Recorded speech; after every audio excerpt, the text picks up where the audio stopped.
Hello, everyone, and welcome to this edition of Ignite. This week, we're absolutely delighted to welcome Leah Hutcheon, founder and CEO of Appointed. Welcome, Leah. Hey there, thank you so much for having me. It's exciting to be here today. Oh, you're so welcome. Great to see you. Just to kick things off, it would be really great if you could give us a little bit of an intro into your business. Yeah, sure. So Appointed is an online booking and customer journey management platform. We work with businesses like Clark's, Charlotte Tilbury, Liberty of London, lots of amazing businesses who are super creative in the ways that they want to connect with their customers. So yeah, it's a great creative business with all underpinned by cutting edge technology. That's amazing. I want to learn a lot more about that, but first, I want to go back. Tell us a Okay. little bit about where you're from. Where did you go to school? A little bit about your early years. So I'm from Blackpool originally, and I love to talk about my first job, which was I was Mr. Blobby on Blackpool Pier.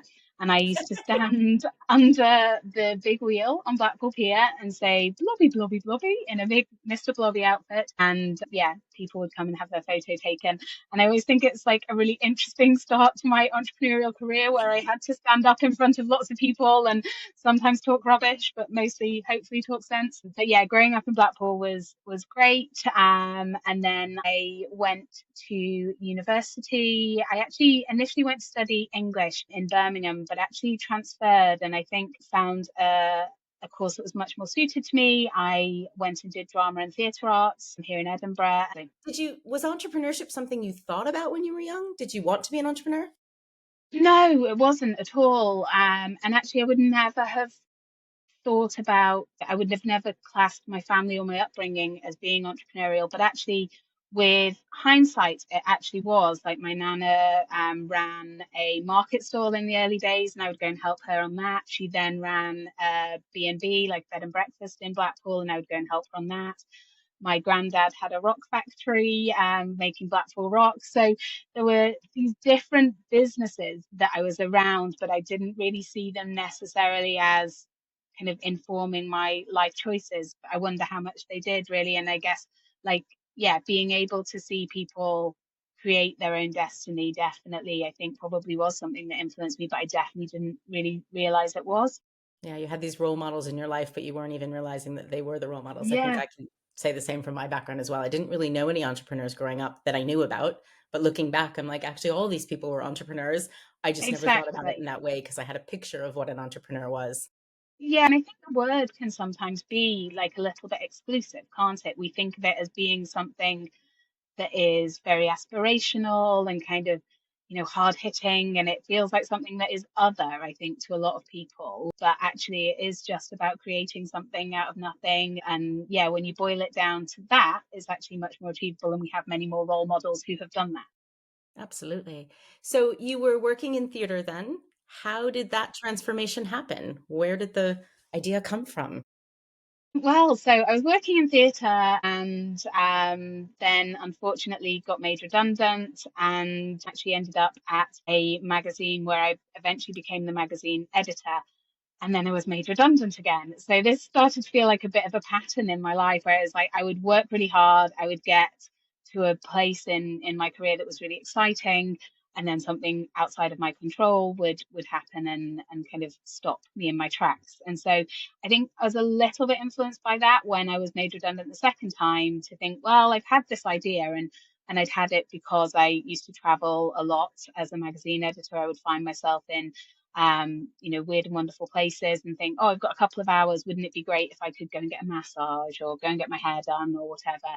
But at that time, there wasn't really that mechanism. I could have booked a flight on Skyscanner or I could book, I could order a pizza to be delivered, but there wasn't really a way to book these businesses. And so for that to happen, I was like, well, surely this is doable. And Looking I back now, it started seems out. like how could that not have been possible? Yeah, exactly, exactly. So you're in a place where you've been made redundant a few times. How did you keep yourself going in that to then have the optimism and the positivity to, pursue a business? That's a great question. I don't know that I have ever really thought about it like that. But I guess like resilience and optimism and positivity is such a key kind of trait that is needed for entrepreneurship. So I guess like maybe, looking back at like the people that I saw in my family who had to do that, life wasn't easy for them. There wasn't lots of money, but they would just keep going and they would find ways to do that. And yeah, I guess it just felt like, well, you kind of have no choice, right? So I think for me, like being able to take control of it felt like a really kind of obvious way of mitigating the challenges. And it felt quite inspiring to me, I guess, like to think, well, I can do this. So, what were the first steps you took? So I had no money. So in some ways it was a total blessing though, because it meant that I couldn't just go and build something. I'm not a technologist, so I had no skills and no money to start this business. Great start. However, honestly, I mean, again, with hindsight, it really was because it allowed me, or it, forced me to spend time really understanding the problem that I was trying to solve and talking to potential customers, both from a consumer angle of like, would you want to book appointments? And, so resounding yes there. And then also talk to the businesses and say, would you use a platform? What do you use at the moment? And so really got under the skin of that problem to be solved. And I think that was such a blessing for me because I think had I been able to get up and running and throw money at it, there's so many ways I could have gone wrong. There's so many things in there you said that really resonate with me. I think we hear all the time when we talk to entrepreneurs what you said around people that start off with not actually knowing the area very well and not having the money. And we call it the importance of being clueless, that actually you come in and are Yes. able to look at it in a way that the people that are really close to it couldn't necessarily look at it. So that's brilliant. What other big wins would you say you've had in your experience so far? I literally pinch myself when I think about the journeys. So Appointed is powering online bookings in 167 countries. So that's like 80% plus of the world. There's somebody using Appointed to book something, an experience or an appointment or whatever. And that blows my mind. I never would have thought of that back in the early days. And then, as I say, we work with some of the world's best brands that I would never have dared dream. Lego is one of our clients, and like my daughter and husband actually also love Lego. So things like that, to be able to say that's one of our customers, just like makes me so proud and so happy. That's so cool. How did you find your first customer? How do you go from having no customers to having that first one, which is always the hardest bit, right?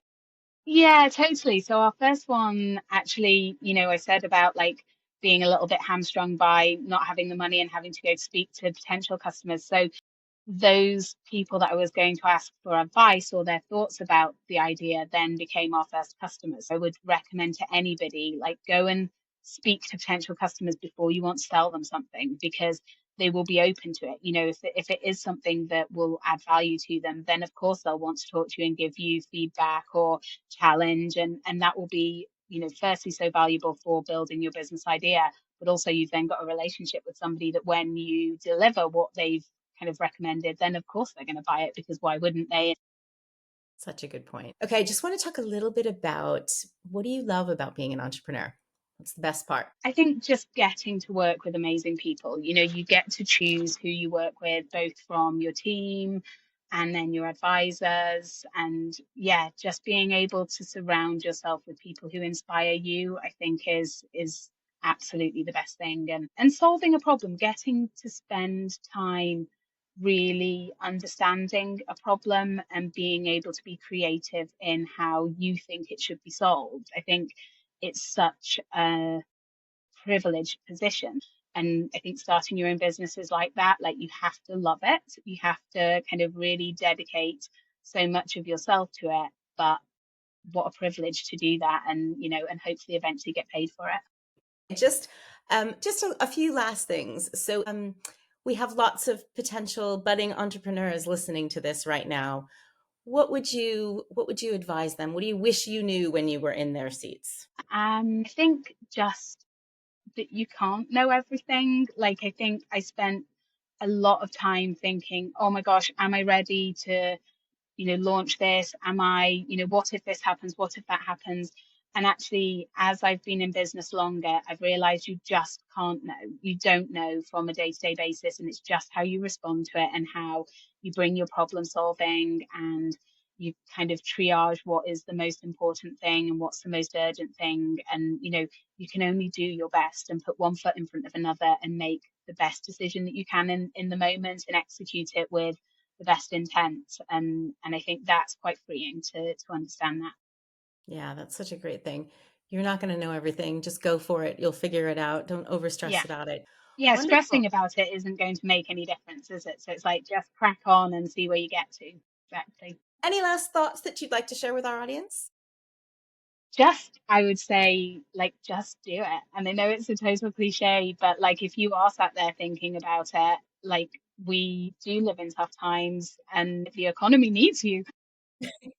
But no, I think like you can make so much magic for yourself, and if you fail or if it doesn't get off the ground, you will have still learned a lot. So it's kind of, you win some, you learn some. And I think like just starting, you'll find out if you love it. You'll find out if you've got something there that is a nugget that could become a big business, or a nugget that might become a small business, whichever is great. Or you'll think, actually, this is not for me. And when you go and have a job interview, it'll be something that will really impress an interviewer, of like, this is somebody who is so driven that they went and tried to do something. So I just think there's no downside to just giving it a go, but know that it's hard, but give it a go. Fantastic. Well, thank you so much. It's been an absolute privilege to talk to you. So many pearls of wisdom in there, and I'm excited to see where Appointed goes next. Thank you so much. I've absolutely loved it. It's been a lovely trip down memory lane for me, so I appreciate that too.